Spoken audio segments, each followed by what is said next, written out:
Hello, fight fans. Dameon Nelson coming to you with another focus piece here, looking at the amazing Cagefighter Worlds Collide, the movie that drops on May 16th, right here on FITE TV. It is got a star-studded cast, and they get almost no bigger than the man who is playing one of the lead starring roles in the movie. Please welcome to join us right now, Jon Moxley. Jon, how are you today? Pretty good, man. Trying to be productive this morning and do some promotion for the big premiere coming up on May 16th. Should be pretty cool. Yeah, you look very relaxed today. Are you enjoying the beautiful weather? Yeah, I'm just chilling. I'm in Las Vegas, so it's a nice, perfect day here, as you can see. Beautiful. Absolutely Chilling. beautiful. Yeah, so like you said, May 16th, they're kind of treating this like an event. You know, right now people can't go to movie theaters like normal, and a lot of movies are premiering, you know, got delayed and so forth. So I'm trying to promote this like an event, a fight or a grand premiere. So kind of give fans you can kind of pretend like you're going out for the evening, you know. Yeah. Tonight's the big premiere of this movie. So hope everybody checks it out and fight. It should be pretty cool. This got brought to me shortly after I left WWE. Christian, who wrestling fans know, he worked as executive producer on this, and gave me a call very shortly after I was free to do other projects, and said that they were looking for a kind of a pro wrestler that had a little bit of name value to add to this movie. And I had him send me over the script, and I immediately texted him back and I said, I can play this guy for sure. So it seemed like it was a right opportunity at the right time, and I jumped all over it. And you know, I'm going to wait to see the final product till May 16th, like kind of like everybody else, because I think that'd kind of be fun to do, watch it along with everybody else. And, so you haven't seen it yet? I'm pretty excited about what the finished product is going to be. Jesse Quinones, the director, is known kind of for a gritty style of filmmaking, and kind of seeing the you know, he'd done also a documentary on MMA that he had done that kind of shows the really hardships of that lifestyle, and that's kind of what the main gist of the movie is about. Is the main character Reese, played by Alex, is basically gets dealt with the worst blow he could possibly get dealt. The worst thing that he could imagine happening to him happens, and he's ruined personally, financially, professionally, and he has to kind of dig and climb all the way back up to the top of the mountain throughout the film. And I think that in these times when a lot of people are dealing with a lot of financial hardships and struggles, and a lot of people a lot worse than that, you know, it's a good message about you know, perseverance through tough times. Yeah, and as he pushes his way back to the top, though, things get a little different for him, from coming from the MMA world to facing you as the wrestler that he has to go up against in this movie, playing the role of Randy Stone. It makes it for a unique twist to the journey getting back into the ring. Yeah, one of the cool things was that they, like I said, Jesse, known for his kind of gritty style of filmmaking. One of the cool things was they didn't. Oh, it's not too windy.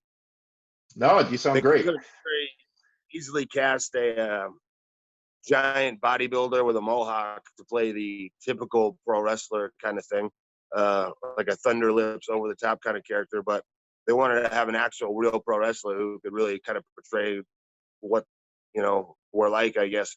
And one of the cool things for me was Christian kind of gave them, as a producer, kind of gave them the heads up that maybe for all these scenes where I'm cutting pro wrestling style interviews and talking trash at press conference and stuff like that, maybe you should just kind of let him ad-lib his own stuff, because he does that for a living and he's good at it. So just kind of just let him off the leash and go, instead of having to stick to a specific script for a lot of these interviews and stuff. So 90% of my lines in a movie are just ad-lib, just kind of pull. I kind of pulled the string and I just start talking. Yeah. How does being go ahead. How does being in the field that you're in professional wrestling translate into the role of filmmaking and being playing starring roles in films? As you talked about, a lot of your stuff ended up being ad-libbed. It feels like that might be a natural transition. Yeah, definitely. It definitely is. In WWE, we used to say we were like the Navy SEALs of entertainment because we could do a little bit of it all: live TV, improv, um, our own stunts and fight scenes and stuff like that. So uh, a lot of it really carries over, having that ability to kind of ad lib on the fly and try to make something more realistic. And definitely with the physical part of it, because for this we didn't have any. Me and Alex didn't have any stunt guys or any kind of special effects help or anything like that for our two fights that we filmed over a few days in this cold warehouse in Canada. and so we had to, over a couple 10-12 hour days, we had to do everything ourselves. So all the hits and the slams and the kicks and everything like that, even though it's a movie, you're trying not to hurt each other, you're still hitting the mat and getting back up off the mat and so forth. And you got to kind of try to stay warm in between takes where it's like, okay, cut, switch the camera angle. Filmmaking can be kind of challenging in that it can get tedious over 10, Yeah. 12 hours because you got to get from every single angle and so forth. So we really put we gave a lot of our bodies to make these fight scenes happen, and it's fun. It was very fun to kind of put it together and work on it. Alex had coordinated a lot of the fight, being a experienced in fight coordinating, and then him being he's a legitimate professional fighter, and obviously I'm a pro wrestler, and I'm used to putting together stories and fights that are theatrical or whatever you want to say. Yeah. So mixing his kind of legitimacy when we were putting this together in the gym over a few days, kind of mixing his legitimacy and knowledge with my sense of storytelling, really made for a fun experience to kind of, okay, if he throws a big right hook, then maybe you come back with an uppercut, and then he goes down, and then maybe I trap him in his leg, So it was really fun. And actually, on the second to last day of filming, Alex tore his groin, like Oh, really wow. badly. It was all purple and bruised and gross and black, and he couldn't walk. Literally couldn't walk. I couldn't put any weight on it. It was horrible. So for a second, it looked like the worst situation possible. So we had to kind of use creativity and different camera angles and kind of change things up on the last day to kind of mask the fact that he literally couldn't walk across the cage. So we just kind of added that into the story, and I'm pretty confident that it'd be a nice little compelling piece of work there. Some a degree of realism for sure.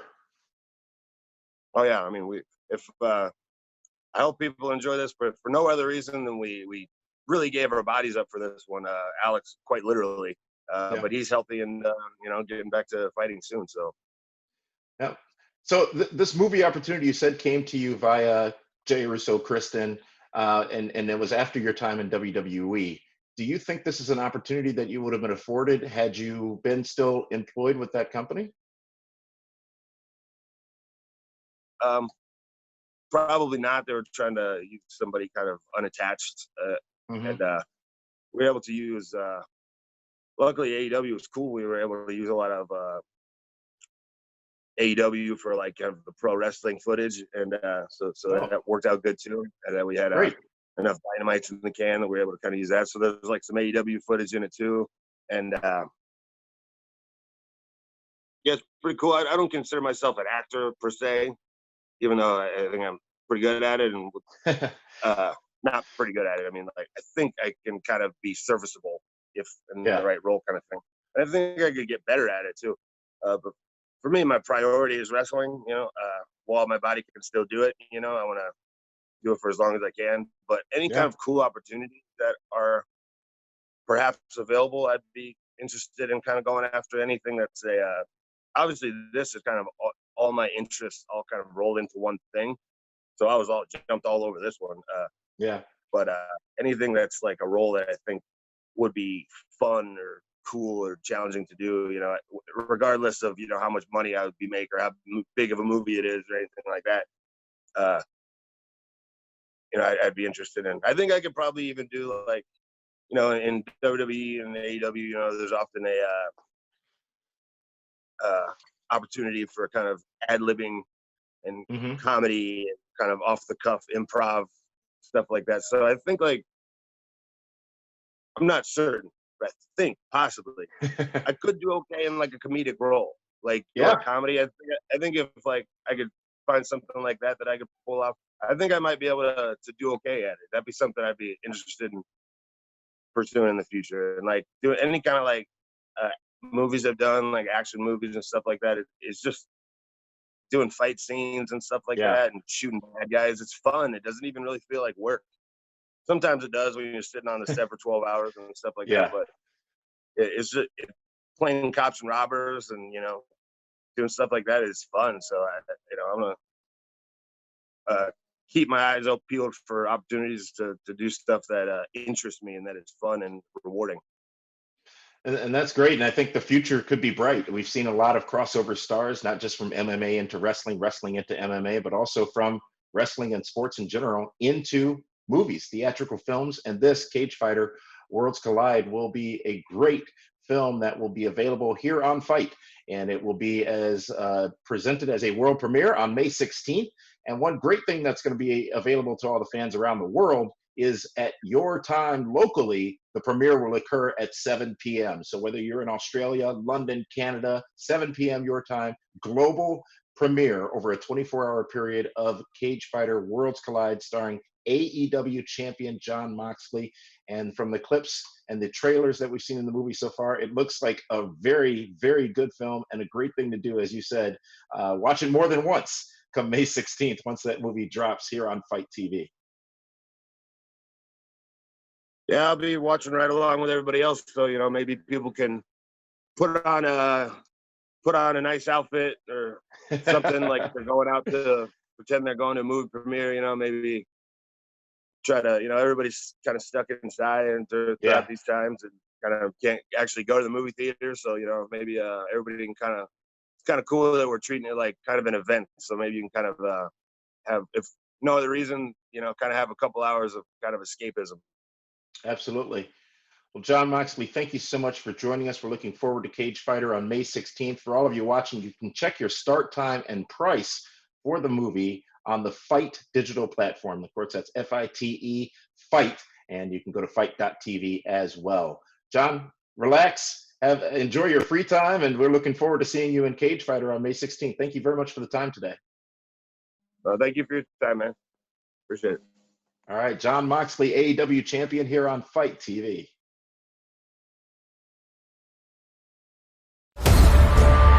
Live from London, England! Are you ready for a new legend?